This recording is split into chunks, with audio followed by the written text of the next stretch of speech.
Halo teman-teman semua, kami dari kelompok 7 akan memberikan pemahaman seputar mata kuliah pengantar ilmu hukum. Di sini, dengan saya sendiri, Vanessa, dan teman-teman saya, ada Indah, Juan, Arvinas, Azura, dan Zahra. Selamat menikmati video kami.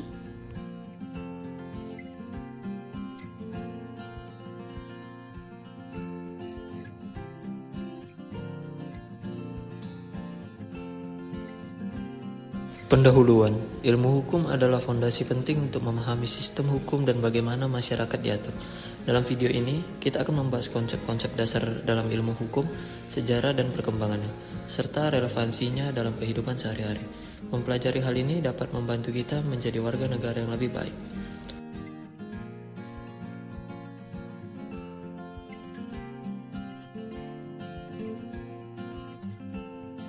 Konsep dasar. Norma hukum adalah aturan yang mengatur perilaku dalam masyarakat. Contohnya, norma hukum melarang pembunuhan, norma sosial juga mengatur perilaku, tetapi tidak secara hukum mengikat.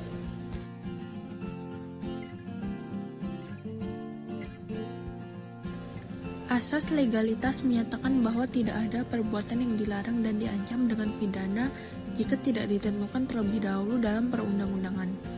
Contohnya, seseorang tidak dapat dipidana karena melakukan perbuatan yang belum ada aturannya. Sistem hukum kontinental yang digunakan di Indonesia bersumber dari hukum tertulis dalam peraturan perundang-undangan, berbeda dengan sistem common law yang berdasarkan preseden pengadilan.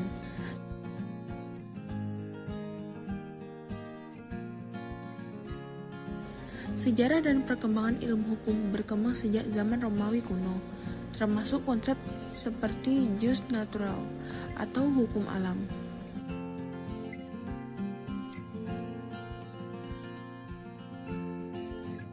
Sejarah konstitusi di Indonesia mencakup perkembangan dan evolusi konstitusi negara sejak zaman kolonial hingga kemerdekaan, serta dalam masa-masa sesudahnya. Berikut adalah ringkasan sejarah konstitusi di Indonesia. Zaman kolonial. Pada masa kolonial, Indonesia diperintah oleh Belanda melalui Hindia Belanda. Tidak ada konstitusi formal yang mengatur wilayah ini, dan pemerintah kolonial Belanda berkuasa secara absolut. Namun, pada tahun 1922, Belanda memberikan Undang-Undang Tata Negara yang memberikan sedikit otonomi kepada Hindia Belanda. Sumpah Pemuda tahun 1928. Pada tanggal 28 Oktober 1928, pemuda-pemuda Indonesia mengucapkan Sumpah Pemuda yang menyerukan persatuan, bahasa, dan budaya nasional. Ini menjadi landasan semangat nasionalisme yang menjadi dasar bagi perjuangan kemerdekaan Indonesia. Proklamasi Kemerdekaan tahun 1945.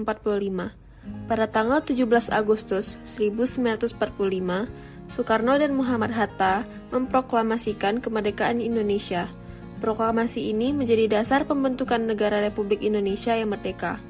Meskipun belum ada konstitusi tertulis, proklamasi tersebut berisi prinsip-prinsip dasar negara.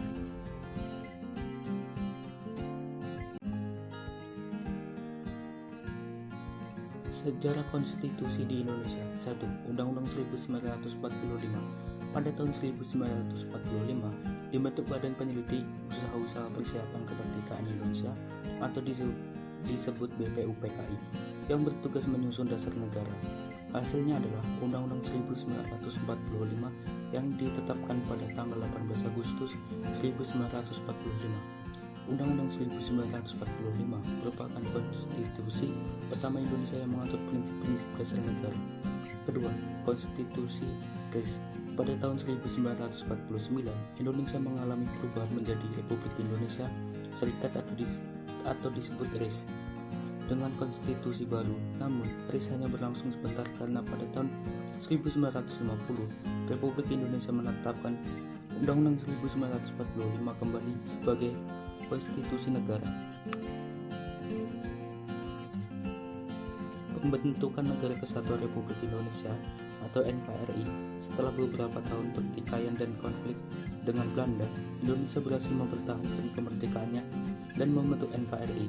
Undang-Undang 1945 tetap berlaku sebagai konstitusi negara. Ketiga, amandemen Undang-Undang 1945.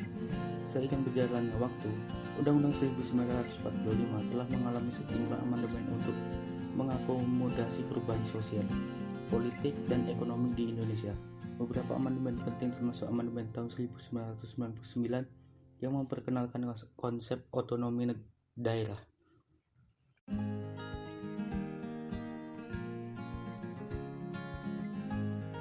Selanjutnya, era reformasi. Pada tahun 1998, Indonesia mengalami reformasi politik yang mengakhiri era Orde Baru. Sebagai bagian dari reformasi tersebut, Undang-Undang Dasar 1945 mengalami sejumlah amandemen yang menguatkan demokrasi, hak asasi manusia, dan otonomi daerah. Selanjutnya, Amandemen 4 Undang-Undang Dasar 1945. Pada tahun 2002, Indonesia mengadakan amandemen keempat Undang-Undang Dasar 1945 yang mengubah sistem pemerintahan dari sistem presidensial ke sistem presidensial terpilih. Amandemen ini juga mengatur pembagian kekuasaan yang lebih tegas antara pemerintah pusat dan daerah.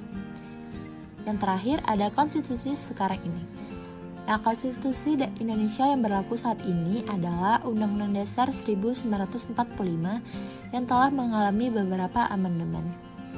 Ini adalah konstitusi yang mengatur prinsip-prinsip dasar negara, sistem pemerintahan, dan hak-hak warga negara, serta tugas dan tanggung jawab lembaga-lembaga negara Indonesia.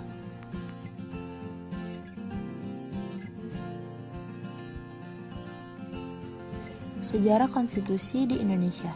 Sejarah konstitusi di Indonesia mencerminkan perjalanan panjang menuju pembentukan dan pemantapan negara Republik Indonesia yang berjuang untuk kemerdekaan, stabilitas, dan demokrasi. Konstitusi ini tetap menjadi landasan hukum bagi negara Indonesia hingga saat ini.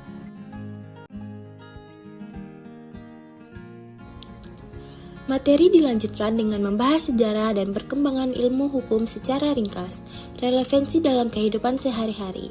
Ketika mendatangi kontrak, prinsip hukum kontrak berlaku. Misal harus ada kesepakatan para pihak dan objek tertentu agar kontrak sah. Saat proses perceraian berlaku, norma dan prosedur hukum tentunya yang mengatur pembagian harta, hak asuh anak, dan lainnya. Ketika terjadinya kejahatan, sistem peradilan pidana mulai bekerja berdasarkan kitab undang-undang hukum pidana dan hukum acara pidana.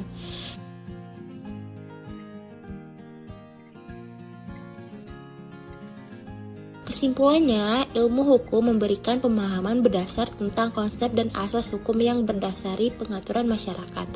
Pembelajaran membantu kita menjadi warga negara yang taat hukum dan sadar akan hak serta kewajiban. Walaupun ada tantangan dan kontroversi, ilmu hukum akan terus berkembang untuk menciptakan keadilan.